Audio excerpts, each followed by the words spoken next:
We've got to protect our children. They need our hands. We've got to stand up. Yeah, stand.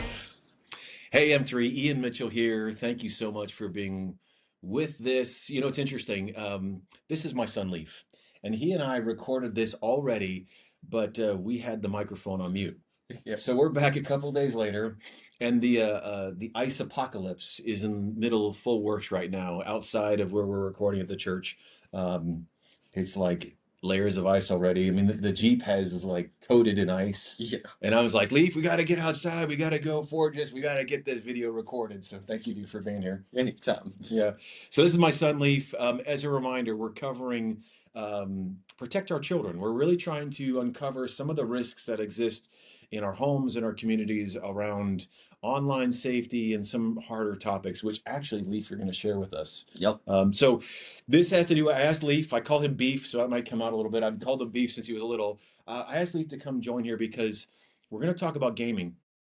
And he just did a TED Talk kind of thing at your high school. Mm-hmm. And I was so impressed with you wanting to do this. And I wanted him to come on and just share his perspective as a teenager when it comes to gaming. Because we're actually going to have an interview shortly with a really unbelievable entrepreneur that's in the gaming world. And I think understanding what it's like from a gamer and one that may be, I don't know, groomed or kind of. And so why don't you talk about a little bit about yourself and then talk about like this project, if you don't mind. Okay, but a little about myself is relating to it, I've played games for a long time. Like any game, Fortnite, Minecraft, Roblox, like Zootopia, any of these games.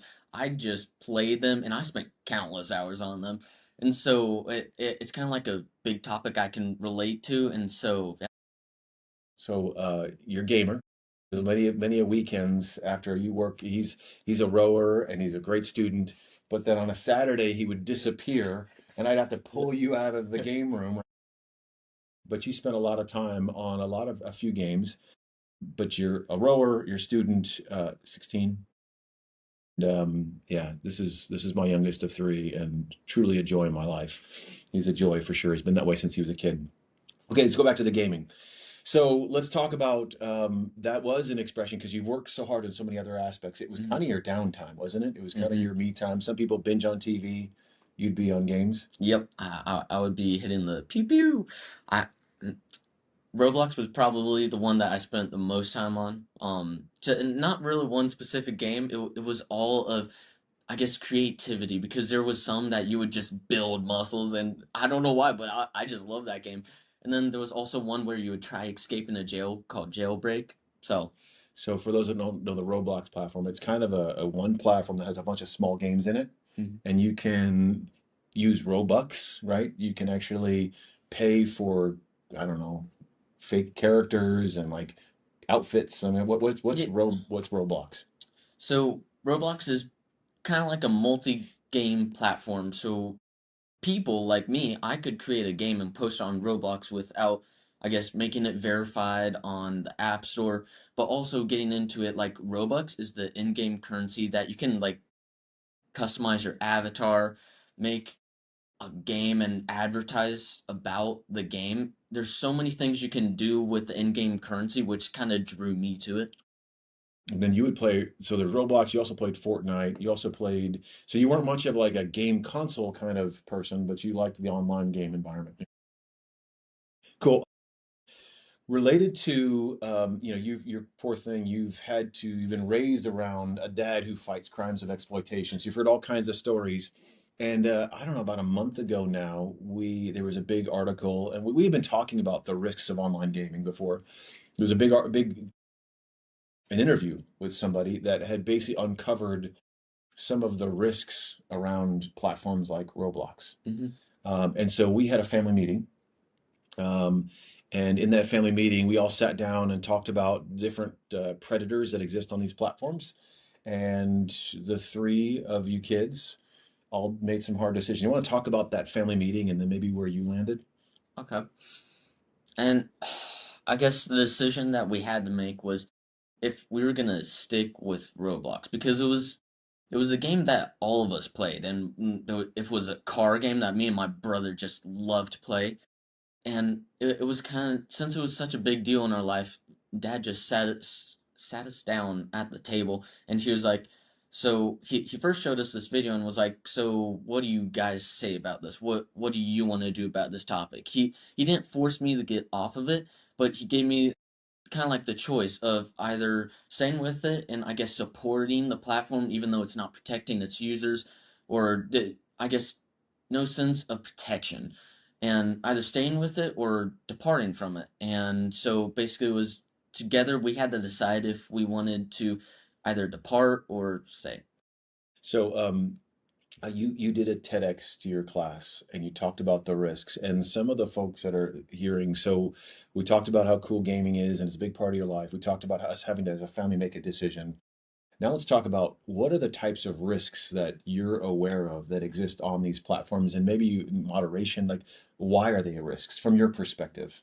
On these platforms, at least the risk that I see most common is chat moderation. You can type anything to anybody around the world, whoever's playing the game, in the chat, and you can literally say anything, any cuss words. You can put your phone number in the chat, your address, whatever it is, and there's like no moderation to it. And so that's one of the biggest ones. And the other one that I recently did. Can we talk about moderation? What's moderation? Moderation is sort of like the filter. So there will be these people kind of like in each game looking through the chat, making sure that it's appropriate for the users, because it's not guaranteed that everyone is under 16 or 13 years old. And so it's kind of like these people that are just monitoring the feed. So when you have a headset on and you are building muscles on these games or running away from storms, are they people talking in this, or is it one of those things where people are typing and playing? Like what's actually in the game environment? Because then you could have an 8-year-old and you could have a 60-year-old, and you don't know because they're little Lego pieces or they're, in Fortnite, they're cool looking characters running around with guns. So what is that kind of situation in the actual gaming like? A lot of it is most of it when you play the game, it'll say like if it has voice chat where you can literally use a microphone, talk to anybody you want by like voice. But for most of the game, it's more of like you play and type. So it's sort of So can you tell if somebody's an adult or if somebody's a kid? not a lot of times, Yeah. unless they use their voice chat. So that's why the moderators are important because there could be an adult that has not so good intentions, Mm-hmm. or even older kids saying inappropriate things to little kids, right? Swear words and those kind of things. Yep. Okay. So that's the moderation part, why it's Yep. important to have somebody there that boots people out if they're doing things that aren't age appropriate. Yep. And then the next one, next big thing I recently did research on was the human trafficking part. That correlates with the moderation.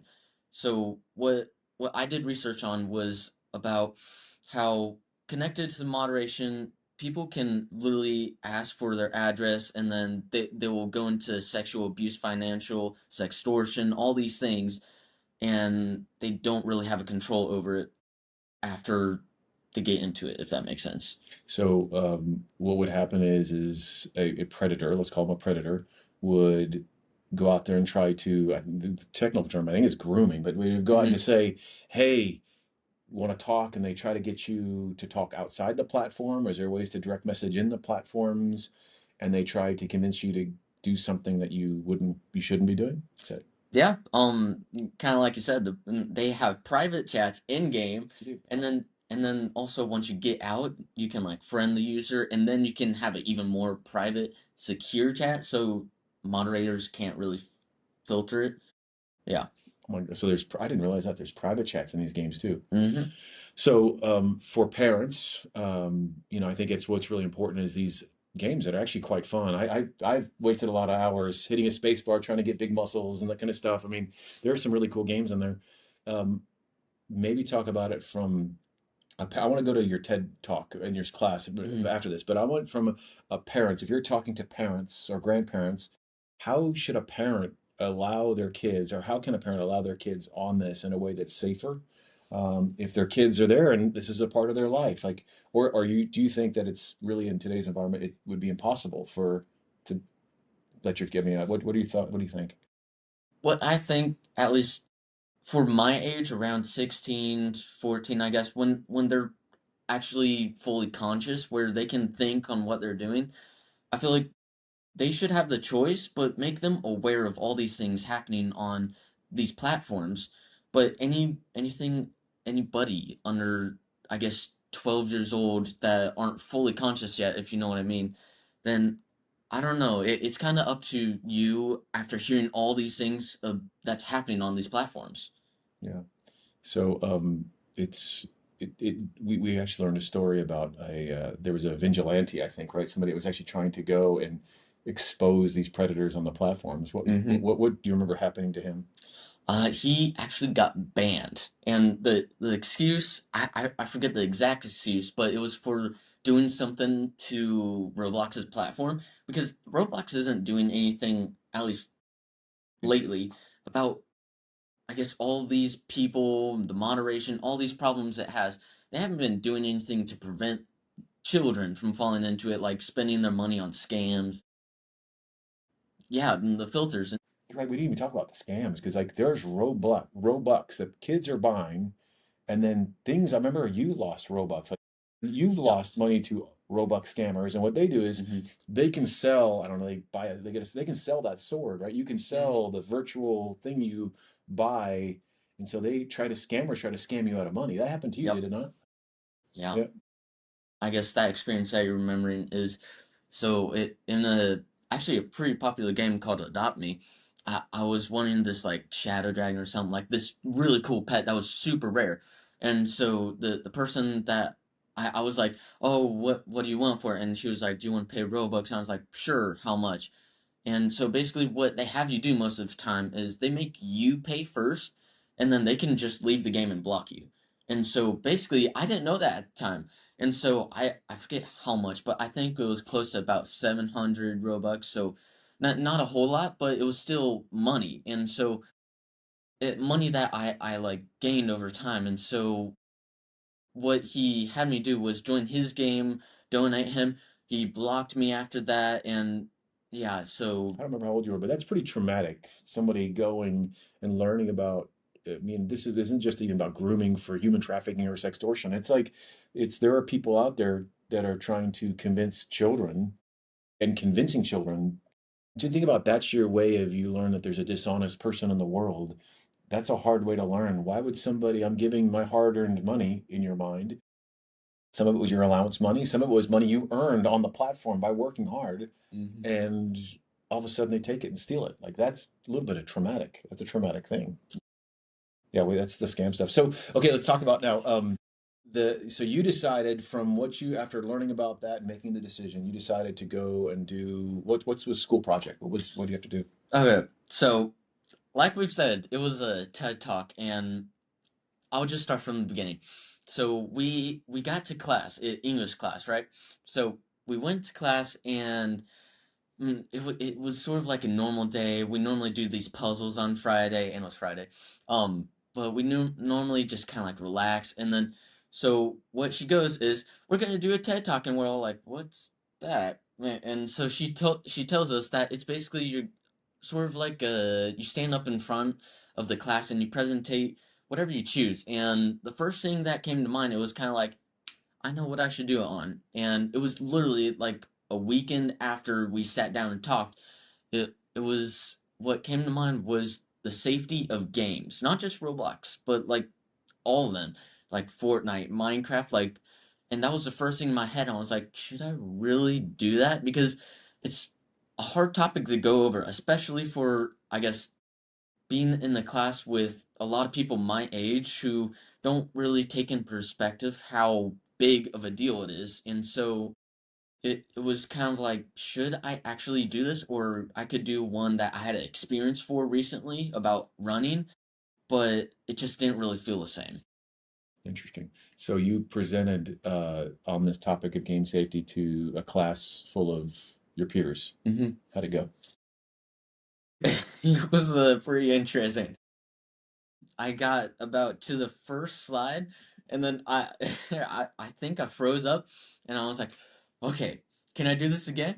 And she was like, oh yeah, sure. Because I had to go first. And so I didn't hear anybody do it. I haven't heard anything other than like a short clip of professionals doing it. And so basically I didn't have a lot of time to prepare. And so I had to restart that one time. And I started getting moving the second time. I felt like I made the good connection to people like me in the games and how we've grown up playing them, like Minecraft, how we've been building those crazy structures, Roblox, playing games and becoming multi-billionaires. But what happened was before I got to like the statistics part, which was supposed to blow them away, I froze up. And I've asked my class this actually, and they were like, yes, you did. I froze up and I said, why am I doing this? And I paused for like 15 seconds and it's on recording. So that was probably the funnest part.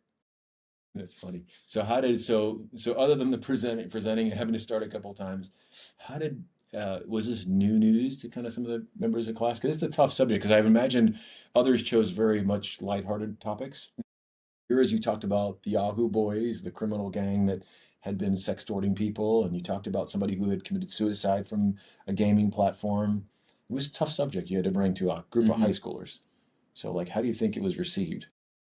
I think it was received pretty well. That kind of like separation of class. The people closer to the front seemed more into it, like they seemed to understand it a little bit more. Maybe it was because they're close to me, but the I felt like it impacted them pretty well because we recently did a voting for like whoever. Even though I didn't do the best on the presentation, I still got a good amount of votes, and I think I got like third or fourth on the voting. And so I off of that, I can tell that it was like impactful to the class. I think one of the things, Leif, and I'm proud of you for doing this, is I think one of the ways we defend and protect our children is have those hard conversations. And you going up in front of your class and saying, we can be victims in a game that you all know and probably a lot of them play, Mhm. victims of not only scams, but you had to use you talked to, there's that sextortion word. That must have been hard Mhm. to say in front of your class. I mean, you actually had to have a lot of courage to have a discussion that probably wasn't easy. And so that's what I think one of the learnings when I look at what can we do as a community is have those hard conversations. I know we've done them in our home. When we started finding about sextortion, it was some hard conversations in the beginning, but now I just say, hey, don't take pictures of yourself and send them.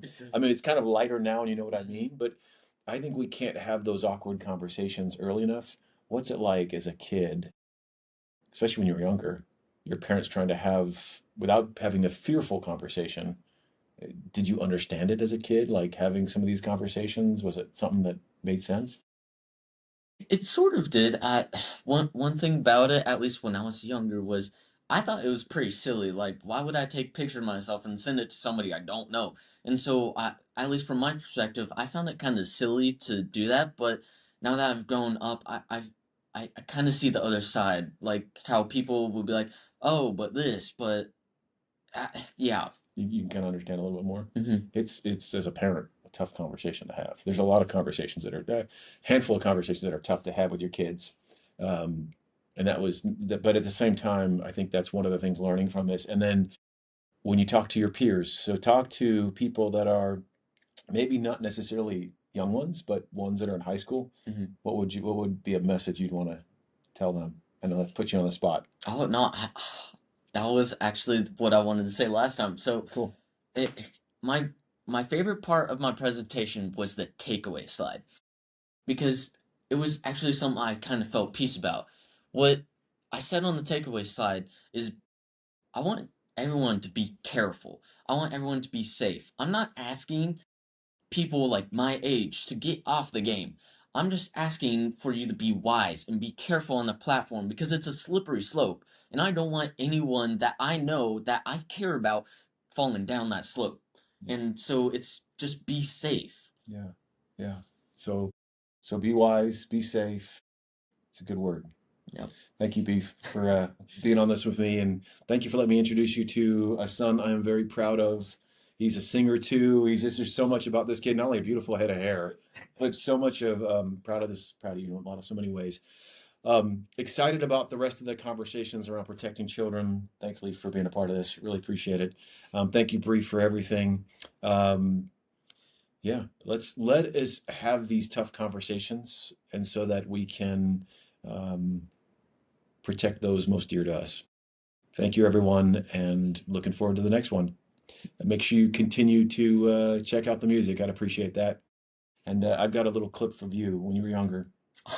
That's gonna end this. So Bree, I need to send that to you. That's gonna end this. It's hilarious. It's an awesome one. So Yep. okay, guys. Thank you so much. Thank you, Bree.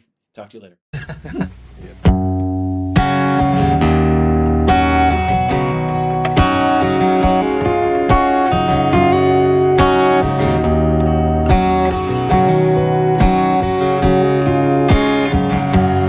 You can give me all the money in the whole wide world. You can paint my streets in gold and adorn my closet in pearls. You can give me all the power and the seat of a king. You can give me all you have, every last little thing. Oh, it's all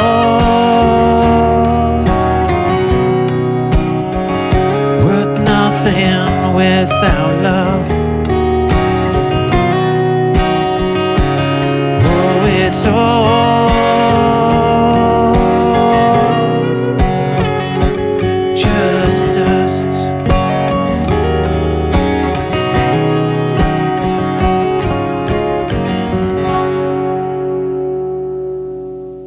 Love that, just the tempo or the pace, is it what, I don't know, whatever it is. Dun, dun, I don't know. I just love that song. I just love just sitting there jamming on the vibe. Yeah, man. It hits home, but it's like it's all dust. Yeah. That's biblical. That's so much truth. I mean, no matter if you're like into cars, the houses, and the guitars, and to anything outside of true identity. yeah, Yeah. Even our bodies. that's true, dude. That fades. Yeah. As a 48-year-old man, I've had to take some time off. My joints hurt. You know, I'm a gym rat, 6 days a week kind of thing. And yeah, I've been at best the last 2 weeks coming out of holiday. I think it's the cookies over the holidays, though. I'm convinced I'm going to get back in it. Yeah. Well, brother, thank you for hanging out and doing another music episode. Good to be back. Yeah, man, it's good to have you back. Thank you guys for watching this. Thank you, Chris, for being a part of the music episode. Again, the music episode's super important to me because music's always been such an important part of my life. And so I know while we're doing the Protect Our Children series, this one is a little different to watch. And so appreciate everybody that watched this. We are doing an important series this quarter called Protect Our Children. I had Dr. Lisa Stroman on the first episode of the quarter. I had Doug Gilmer on the second one. Doug's story that he shared was unbelievable. And Dr. Lisa is clearly an expert in online safety around children. So check that out. I'm really excited about the next one around gaming. Tons of amazing things going on when it comes to protecting children from online exploitation and physical exploitation. Thank you for hanging with Chris and I. Dude, thank you for being here. Thank you for being Thanks for having me. involved in the music, man. Important part of my heart. Please check out the music. Support me in that way. I can't tell you how much that would mean to me, because the music is a part of my life. It's not something that I ever had a dream or a desire to be on stages, but it is something that just like fingernails just happens and I have to do something with. And it's super important. So if you haven't checked out Dust, I'm Done, or Alone, do me a favor. Just spend a couple minutes in your car. YouTube, Yeah. Spotify, Apple, just check them out. Let me know what you think. Send a note saying, hey, I love the song, or I didn't like it. That's fine. But at the same time, no, I'd actually love to hear what you thought. And, again, because this is important to me, we put a lot of time, attention, and money into this just because it's something that I feel like it's something to continue to need to do. So thank you guys for watching. Thank you, Bree. And keep living a life of purpose. Talk to you soon. Thank you for watching this video, and please subscribe down below. I always wanted to do that. Thanks for watching. If you enjoyed the M3 show and you want to watch all the new releases, click subscribe. You know how it works. Secondly, if you want to support my nonprofit, the one I established to fight human crimes like child exploitation and human trafficking and scams, click the QR code, scan it, make a donation. That would be hugely appreciated. And if you want to stay updated on all the music, again, I release music regularly. Go and click that link in the description. And we're on every major platform: Spotify, Apple Music, YouTube. You can look up Ian Mitchell. Thank you for what you're doing. Thank you for the support. And I look forward to being with you next time. I am not done yet. I am